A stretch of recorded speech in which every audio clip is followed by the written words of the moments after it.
Well, hello, everybody. Hope you're doing well. Certainly a blessing to be here today. A couple of days ago, I got on a Latter-day Saints YouTube page, channel, and just kind of talking in the chat. And there was somebody who decided they would like to have a debate with me on the Spalding-Rigdon theory. And so I said I would consider it, and he seemed pretty adamant that he would like to do so. Haven't heard from him in the last 2 days. Maybe he's watching the videos. So what I kind of wanted to do was give you an idea of how I wanted to go about talking about this, because I care for people's souls. I really love people, and you know, I've already shown in the book Questions About Mormon Doctrine that there's so many problems with the Book of Mormon and Doctrine and Covenants and so forth, and I think it's good for us to try to understand, well, then where is the strongest possibility that it came from? And I hope I get to present that to you today. So my proposition would be this: the Spalding-Rigdon theory is the more plausible, if not most plausible, theory for the human origin of the Book of Mormon. There are those who take the position that Joseph Smith was the only one involved, so authorship theory. But I believe the evidence accounts for the Spalding-Rigdon theory, as you'll see. Also, we might call this the inference to the best explanation. So the Rutledge Encyclopedia of Philosophy defines it as the procedure of choosing the hypothesis or theory that best explains the available data. And there's 5 points to this inference to the best explanation. There is what's called explanatory scope, which accounts for a greater variety of observations. Explanatory power makes the observations more probable or more likely. Fewer defeaters. The hypothesis says fewer or no defeaters, meaning observations or evidences that seem to contradict or disprove it. Less ad hoc. The hypothesis is less dependent upon extraneous assumptions or speculations for which there is no evidence. And it's more plausible. The hypothesis fits more consistently or coherently with what we know about the larger context of the evidence we're trying to explain. Okay, so hypothesis qualifies as the best explanation if it does much better on these criteria overall than any of the other hypotheses. This does not mean it must rate highly on all 5 criteria to be considered the best explanation. So I want you to think about how the Spalding-Rigdon theory does fit in with these 5 criteria. Number 1, I want you to consider the explanatory power and scope, in that there is a list of eyewitnesses that have circumstantial connections to connect Solomon Spalding's manuscript found to be similar in many details to the Book of Mormon. And then there is the list of eyewitnesses connecting Sidney Rigdon to manuscript found. There's a list of witnesses who state that Rigdon knew about the Book of Mormon before its first publication in the newspaper of the summer of 1829. There are also eyewitnesses who connect Sidney Rigdon to Joseph Smith before Rigdon's LDS conversion in November of 1830. There are a few defeaters, though, in that we don't have the original manuscript found. We can't compare it to the Book of Mormon for its similarities. So, ironically, it remains manuscript lost, if I may say it that way. Defeater number 2, there's not a substantial amount of evidence between the connection of Sidney Rigdon and that of manuscript found. And there's not a substantial amount between the connection of Sidney Rigdon and meeting Joseph Smith. So that's something that we need to think about. There are a few assumptions that probably I may be making along the way, but I believe them to be reasonable. Fourth, we recognize that the hypothesis fits within the larger context of historical data we have. Like I said in my book, there are just many problems with the Book of Mormon that it could not have come from God. So where did it in fact come from? Because it does exist, and both Latter-day Saints and I agree that it exists. But where did it come from is where we would differ on that. All right, so let me start with this. It's really interesting to me that the Book of Mormon came about in a time frame that fits the cultural milieu, and it fits into that time frame, that chronological time frame, the right cultural context, if you want to put it that way. And so, like, there was James Adair, William Penn, Ethan Smith with The View of the Hebrews, and many others who wrote in a similar way about the lost tribes of Israel and how they became the American Indians.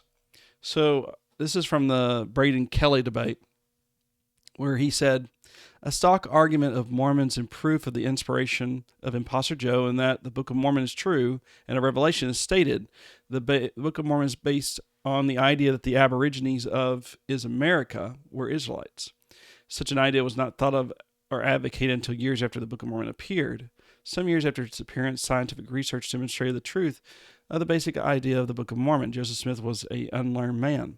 He could have attained such an idea by revelation in that way alone. Young men who were as great readers as Joseph Smith was, having originated as startling ideas without inspiration, but we will now utterly explode this impudent falsehood. I have here 2 books.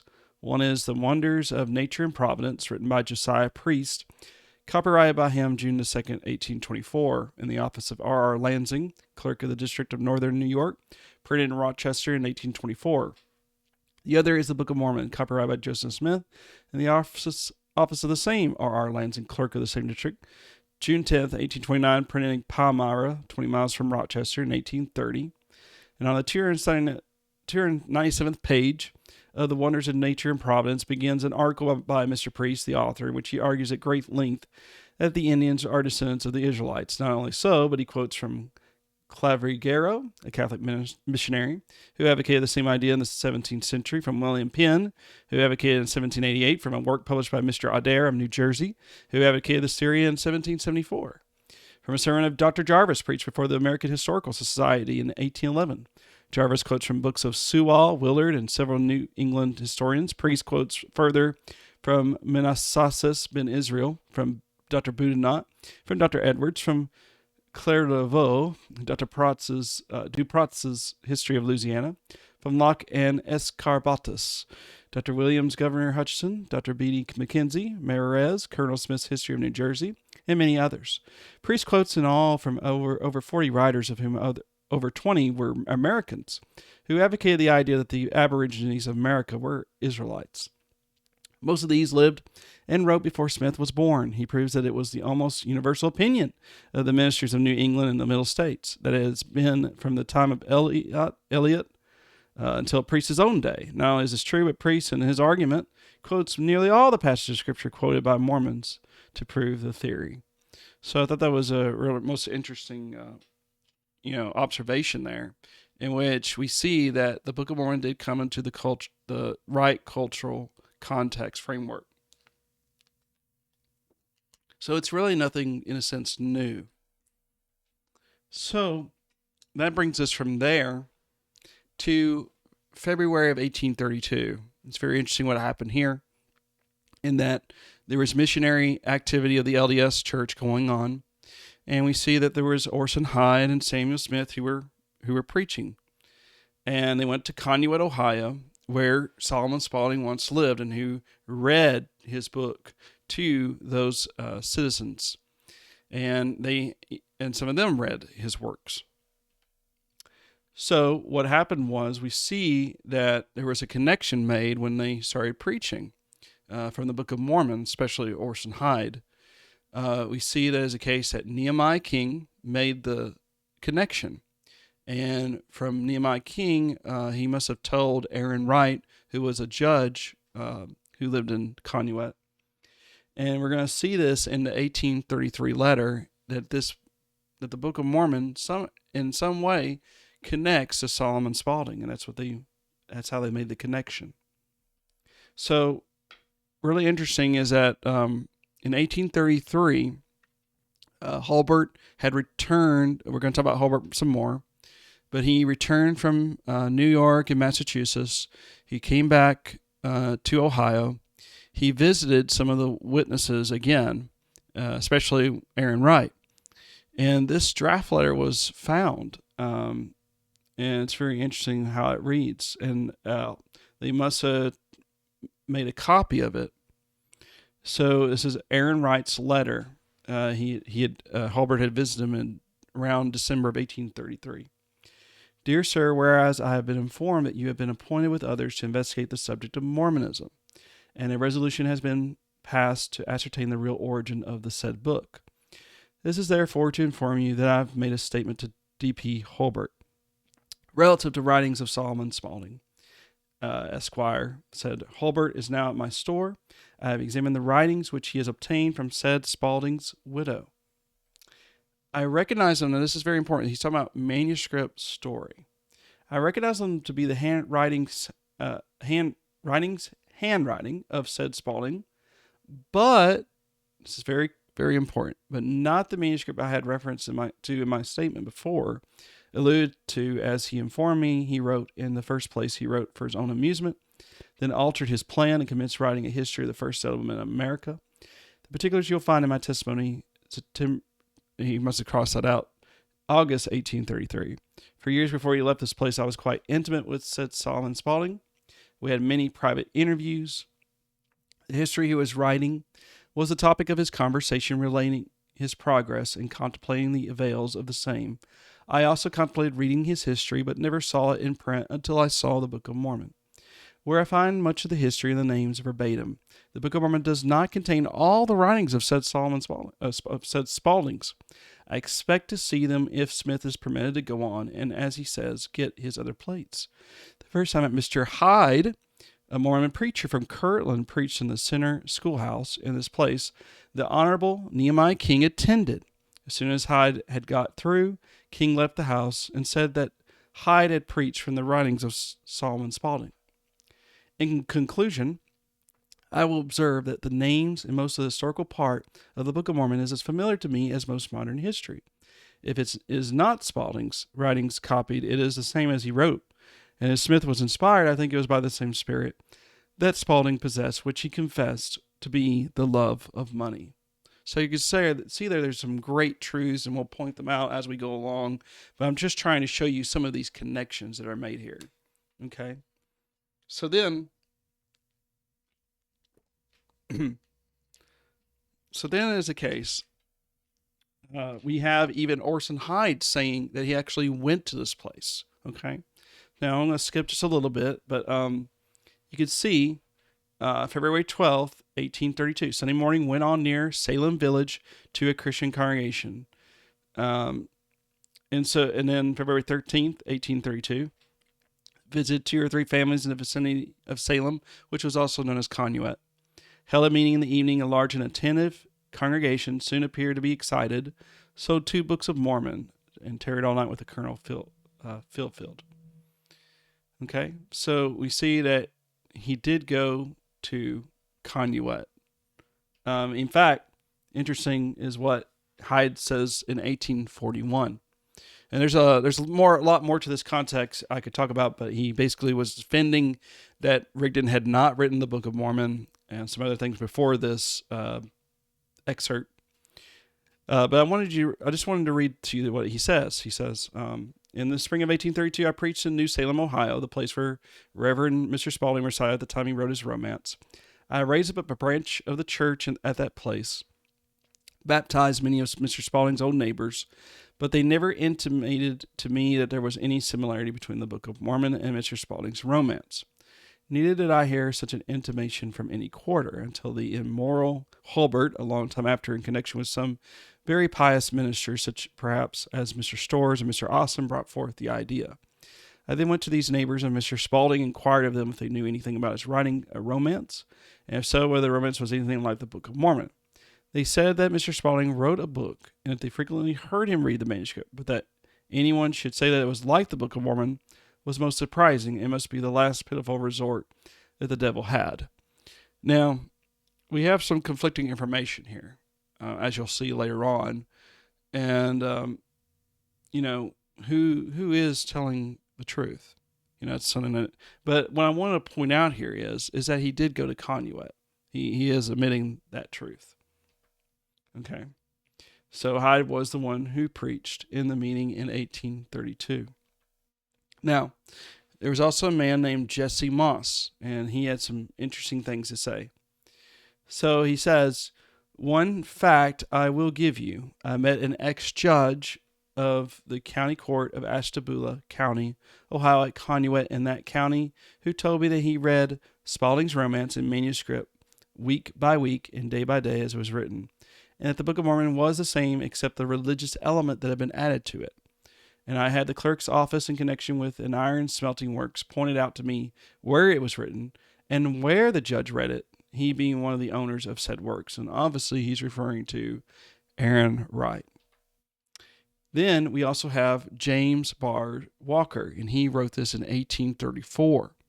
Okay, so he says one man, he's talking about John Miller, who worked with Solomon Spalding, with whom I conversed, said he recollected the names of the characters and places, and that in general they remain the same in the Book of Mormon as in the manuscript of Spalding. He feels not the least hesitation testifying to this and to the identity of the works so far as relates to the narrative or historical part. Indeed, the resemblance is so striking that it was detected the first evening the Mormonites preached in that place, merely from the passages read in the book during service. There is all the certainty on the subject in the minds of those who have seen the manuscript that could be felt in any case, unless the two books could be laid side by side and compared. One man, especially by the name of Miller, who worked for Mr. Spalding several weeks, perhaps months, states that the manuscript lay on a shelf in the room where he slept, and he spent many of his leisure hours in reading it so long as he worked at the house. Okay, so that's another point that we wanted to make in regards to these two witnesses of Conneaut, of Aaron Wright and John Miller. Now, what's really interesting is a year before Hyde and Smith visited Conneaut, there was already a connection. So, in 1832, the connection was made to Spalding. But here we'll see that there was an independent connection made to Spalding-Rigdon. So, this is just a few months after Rigdon had been converted to the LDS Church in November of 1830. And so the Cleveland Advertiser says this. The Painesville Telegraph of this morning has the particulars of the acceptance of a challenge by Thomas Campbell, given by a noted mountebank by the name of Elder Rigdon, who has flourished in and about the openings for the last few years, and to the no small wonderment of all the old women round about that country, to test the validity of the doctrine contained in the Book of Mormon. It is something singular that the subject should have created such a stir. The editor of the Telegraph has opened his paper to discussion of its merits and demerits.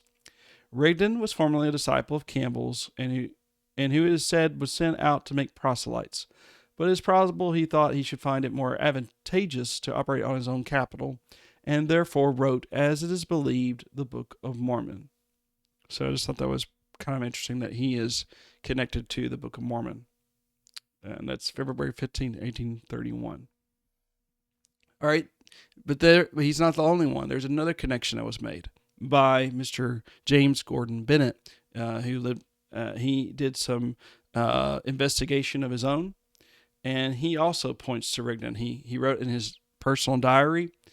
And so what's really interesting is, as you can see there, Henry Sidney Rigdon, a parson in general, smart fellow, he is the author of the Bible, the Book of Mormon. Now, when he wrote the newspaper articles, which were two, part 1 and part 2, he decided to, I don't know why he did, but he misspelled the names. I don't know if he believed maybe that Rigdon was going to get after him in some way, make a lawsuit. I don't know. We don't know exactly. But as you can see there, so that blue part, after the lapse of some weeks, the expedition was completed, and the famous Ohio man made his appearance among them. The recruit was the most cunning, intelligent, and odd of the whole. He had been a preacher of almost every religion, a teacher of all sorts of morals. He was perfectly au fait with every species of prejudice, folly, or fanaticism which governs the mass of enthusiasts. And then going down to that purple. His name, I believe, is Henry Rigdon or Ringdon or some such word. So, anyways, he points out to him. Okay. So what I'm getting at is he's making the connection to Sidney Rigdon. Okay. So both of those articles, that was in 1831. All right. Now, Hulbert, he comes along. He was converted to the LDS Church. He went out as a missionary. It seems to be the case that he was guilty of of sexual promiscuity, and he was there was church discipline that was brought upon him in that matter. Um, Later on, Hulbert, we don't know exactly where he heard about Solomon Spalding. I mean, it's I try to do the best I can in trying to figure out this. But Benjamin Winchester, who was an LDS member, he tried to point out that it was probably from Jackson. So I want to read that part. So during the 4 to 6 months that Mr. Hulbert was preaching in the state of Pennsylvania, part of the time he belonged to the church, part of it he was lecturing against it. He formed a large circle of acquaintance and mingled with all sorts of classes of people while in a small village called the Jackson Settlement, a place that is famous for its infidels. He became familiar with a family of the name of Jackson. Jack and others who were personally acquainted with the now celebrated Solomon Spalding, who is reputed to be the legitimate author of the Book of Mormon. Here, while in conversation with them, Mr. Hulbert learned that Mr. Spalding, while alive, wrote a work called The Manuscript Found. Not any of these persons had the most distant idea that this novel had ever been converted into the Book of Mormon, or that there was any connection between them. Indeed, Mr. Jackson, who had read both the Book of Mormon and Spalding's manuscript, told Mr. Hulbert when he came to get a signature to a writing testifying to the probability that Mr. Spalding's manuscript had been converted into the Book of Mormon, that there was no agreement between them, for, said he, Mr. Spalding's manuscript was a very small work in the form of a novel, saying not one word about the children of Israel, but professed to give account of a race of people who originated from the Romans, which Mr. Spalding said he had translated from a Latin parchment that he had found, which is definitely referring to manuscript story. Okay. So he talks about the Book of Mormon, he added, purports to be written by a branch of the House of Israel. It's written in a different style and altogether different. For this reason, Mr. Jackson refused to lend his name to the lie, expressed his indignation and contempt at the base and wicked project used to deceive the public. Mr. Jackson was a good man and a good citizen.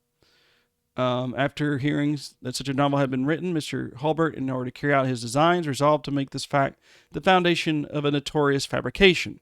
At the same time, make it appear as plausible as possible, to deceive the world and induce them to account for the origin of the Book of Mormon in some other way than the truth. Okay, so we have Hulbert. He hears about this probably around April 1833. Talks to Jackson.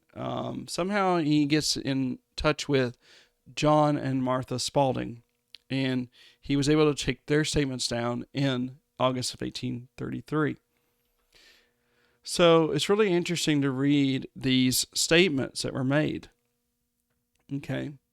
And what I like for you to do is you can read these for yourselves in Mormonism Unveiled. But it's very interesting the details that they give. And one of the details that they do give that's kind of like an undesigned coincidence is that they say that there was no religious material. What they mean by that, as later was described from, I think, John Miller, he was saying that there weren't, as much scriptures, New Testament scriptures and things like that, like the Sermon on the Mount, the Ten Commandments and Mosiah, the Isaiah and First Nephi and Second Nephi, and other things like that. Okay, so John Spalding made his statement, and you can read about those parts. There's Martha Spalding, the wife of John Spalding. So we have that. Then we have also some others, as we'll see. So the really interesting about these details is how they match up. It's very interesting. All right, so moving on. So then John and Martha, they must have told Hulbert to go to Conneaut, where Solomon Spalding once lived, and maybe they may find some people who could make the same connections. And remember, this is after 1832. Okay, so this is now almost a year and a half later, and so they would have been able to remember what happened at the schoolhouse, right, a year before. So you have Oliver Smith, who gives his recollection of what happened, and you can stop and read it for yourself if you'd like. There's Nahum Howard, who was a doctor. There was Aaron Wright, like we said, the judge. And what's interesting is the way that he wrote is kind of similar to that 1833 letter that was found. All right, moving on.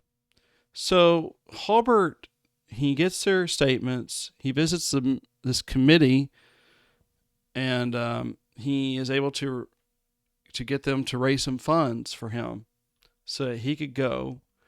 And what he does is he also goes to see Henry Lake, John Miller, who had worked with Solomon Spalding. Artemus Cunningham, the reason I put him in pink was because he lived in a different county. He was a debt collector because Solomon Spalding owed some debts. And Solomon Spalding had read parts of his manuscript to him. So here is Henry Lake in giving his testimony.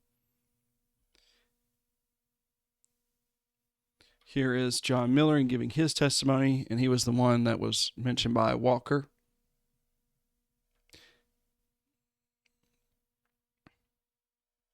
And here's Artemus Cunningham.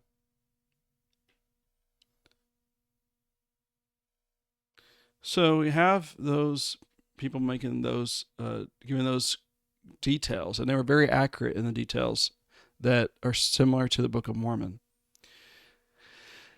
So Hulbert goes to visit the widow of Spalding. Spalding had died in 1816, and eventually Matilda Davidson, who she remarried, and she was now living in Massachusetts. So Hulbert visits her, and she doesn't have the manuscript. She said it was in a trunk in another relative's house. So he goes to get permission to go to the trunk in order to retrieve the manuscript, and he finds what's called a manuscript story, Conduit Creek, written on it. So Hulbert, he goes to the editor of a newspaper, Pomeroy Tucker, and Pomeroy Tucker said that part of it, he didn't reveal Solomon Spalding's name, but he said it was altered basically by Spalding-Rigdon, believed to be the notorious Rigdon. So Hulbert must have gotten that information from the widow, right? But see, now there's a connection that's made to Spalding-Rigdon, but then there's also the connection made to Solomon Spalding. Now we see how those connections are finally made, even though years before they were made independently.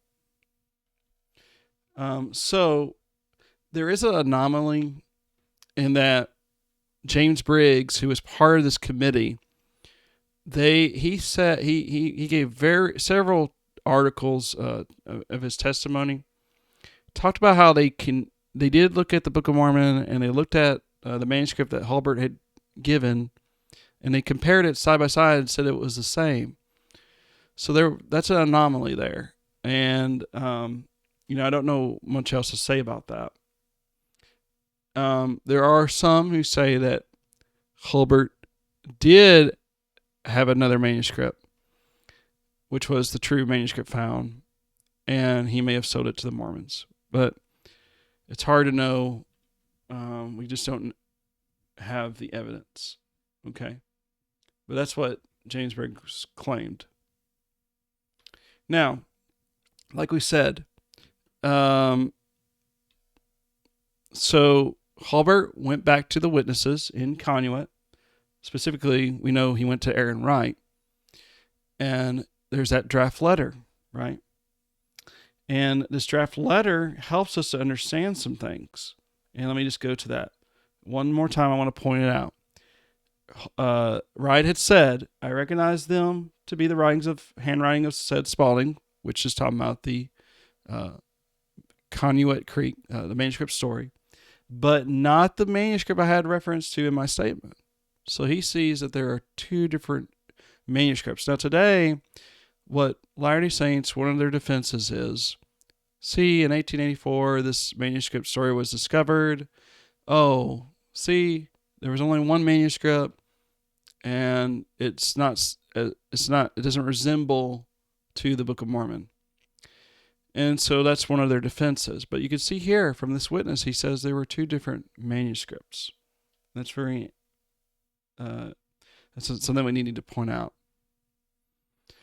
The Book of Mormon does not contain all the writings of said Spalding, is what he says.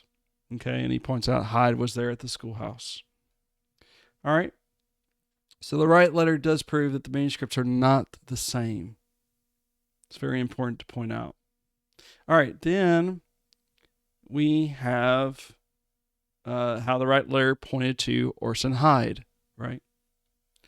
All right, now Hulbert then finally gets connected to E.D. Howe. E.D. Howe had been writing articles already in his Painesville Telegraph newspaper. And E.D. Howe says this. In some way, Hulbert learned of Solomon Spalding, who wrote a fiction at Conneaut, Ohio in 1810 or 11, which he called Manuscript Found. John Spalding, a brother of Solomon, directed him to Pittsburgh, Pennsylvania, where Solomon had taken his manuscript to have it printed. He learned that Mrs. Spalding was in Massachusetts and went there and obtained an order from her to go to Hartwick, New York, for another copy. Hulbert returned to Ohio and lectured about the county on the origin of Mormonism and the Book of Mormon. I heard him lecture in Painesville. He finally came to me to have this evidence he had obtained published. I bargained to pay him in books, which I sent to him at Conneaut, Ohio. Okay. Now, what's interesting is that E.D. Howe must have visited, he went to visit these Conneaut witnesses to know the truth for himself.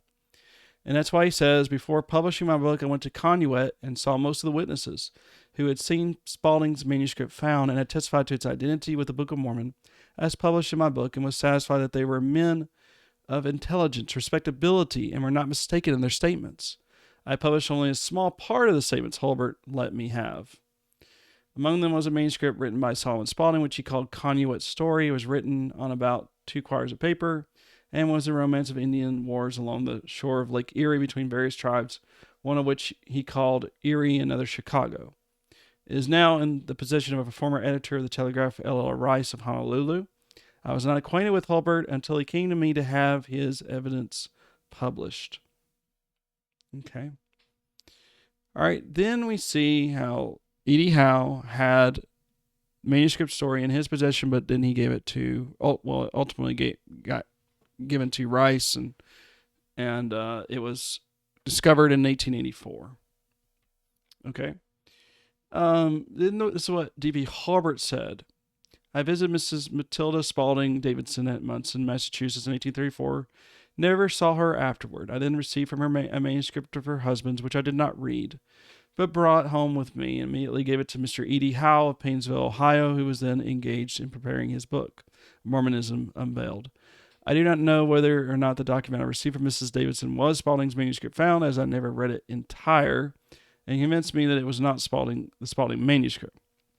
But whatever it was, Mr. Howe received it under the condition on which I took it from Mrs. Davidson to compare it with the Book of Mormon and then return it to her, of which he did not return it to her. It's from other statements by the widow and by the daughter. I never received any other manuscript of Spalding's from Mrs. Davidson or anyone else. Of that manuscript, I made no other use than to give it, with all my other documents connected with Mormonism, to Mr. Howe. I did not destroy the manuscript nor dispose of it to Joe Smith or to any other person. No promise was made by me to Mrs. Davidson that she should receive any portion of the profits arising from the publication of the manuscript, if it should be published. All the affidavits procured by me from Mr. Howe's book, including all those from Palmyra, New York, were certainly genuine. Okay. And then what's really interesting is how E.D. Howe really made efforts to try to present the accuracy. So he actually wrote to Mr. Isaac Hill, which was the father-in-law of Joseph Smith. And he says, "Dear sir, I have a letter with your signature postmarked December 22nd, 1833, addressed to D.P. Hulbert on the subject of Mormonism. I have taken all the letters and documents from Mr. Hulbert with a view to their publication. An astonishing mass has been collected by him and others who have determined to lay open the imposition to the world. And as the design is to present facts and those well authenticated and beyond dispute, it is very desirable that your testimony, whatever it may be, should come authenticated before a magistrate. Your letter has already been pronounced a forgery by the Mormons, who say you are blind and cannot write even your name. I hope no one have attempted to deceive us. Deception and falsehood in this business will do no good in the end, but will help build up the monstrous delusion. We look upon your connection with Smith and your knowledge of facts as very important in the chain of events. And if it be your desire to contribute what facts you know in so desirable an undertaking, I hope you will without delay have drawn up a full narrative of every transaction wherein Smith Jr. is concerned and attest them before a magistrate. This is our plan." All right. So finally, then, he publishes his book, Mormonism Unveiled, in November of 1834. Now, that's what he says. I published my book November 28th, 1834. Then we have, whatever happened to, manuscript found. We don't know. It's a good question. But with manuscript story, Conduit Creek, we do know that Hulbert had taken that manuscript to Aaron Wright. And obviously he went to Oliver Smith and John Miller, and they examined it, and they said, this is the writing of Solomon Spalding, because it says, the writings of Solomon Spalding, proved by Aaron Wright, Oliver Smith, John Miller, and others. The testimonies of the above gentlemen are now in my full possession. D.P. Hulbert. And that was on the manuscript itself. Okay. Now, remember we had made a point about Jesse Moss, how he talked about Aaron Wright, right? Then we have James Bar Walker. He talked about John Miller. Now, what's interesting to me is, now this is to my knowledge, okay, but not a single person on record, who did an affidavit, went to state that Hulbert got him wrong, put down the wrong details, never misrepresented the facts. And you have all these people here who say that and corroborate that these witnesses were respectable, they were reliable in every way. So you have people like Hiram Lake, the son of Henry Lake. He talks about his father. He says, my father read the Book of Mormon or heard it read and was familiar with its contents. He told me it was unquestionably derived from a manuscript written by his former partner, Solomon Spalding, called Manuscript Found. Since 1834, I've conversed with Aaron Wright, John Miller, and Nathan Howard, old residents here. Now deceased, all of whom lived here in 1811, 1812, who had heard Spalding's manuscript read, and they told me they believed the Book of Mormon was derived from Spalding's manuscript found. You have Lauren Gold. I was acquainted with Henry Lake, Aaron Wright, John Miller, Nathan Howard, the persons named in Hiram Lake's statement.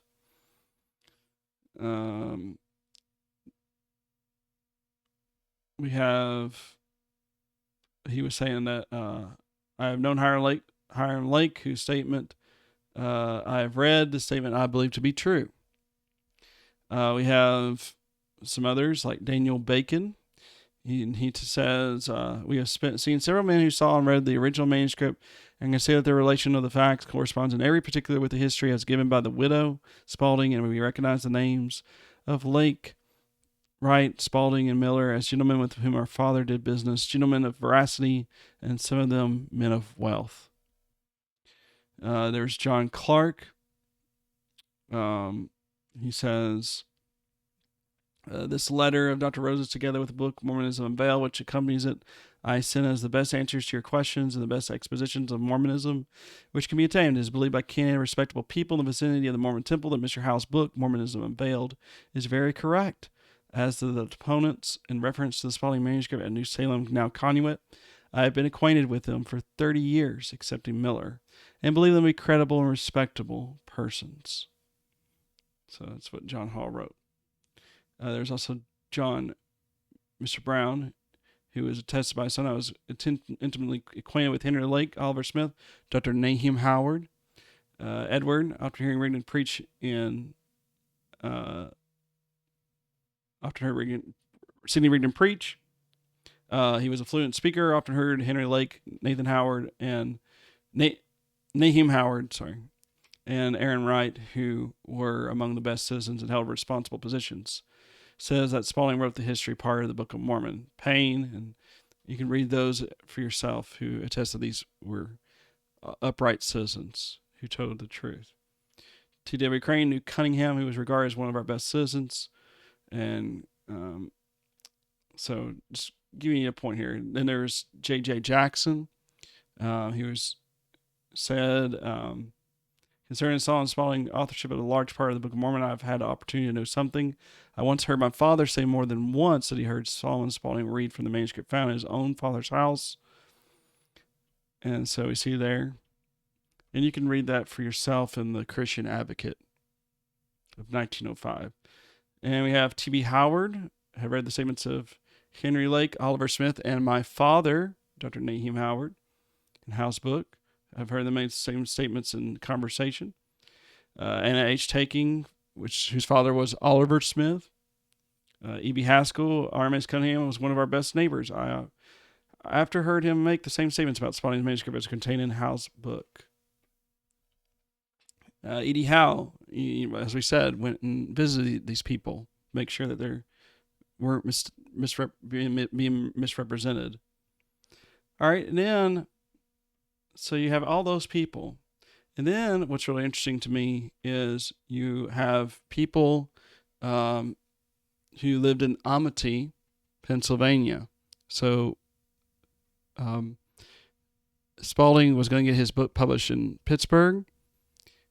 He moved out to Amity, which was several miles away, and he was working on his manuscript there. And there he came in contact with some people who also were witnesses to Solomon Spalding's manuscript found. And what we'll do is we will look at that later. I really appreciate you listening, and we'll come back to this. Thank you.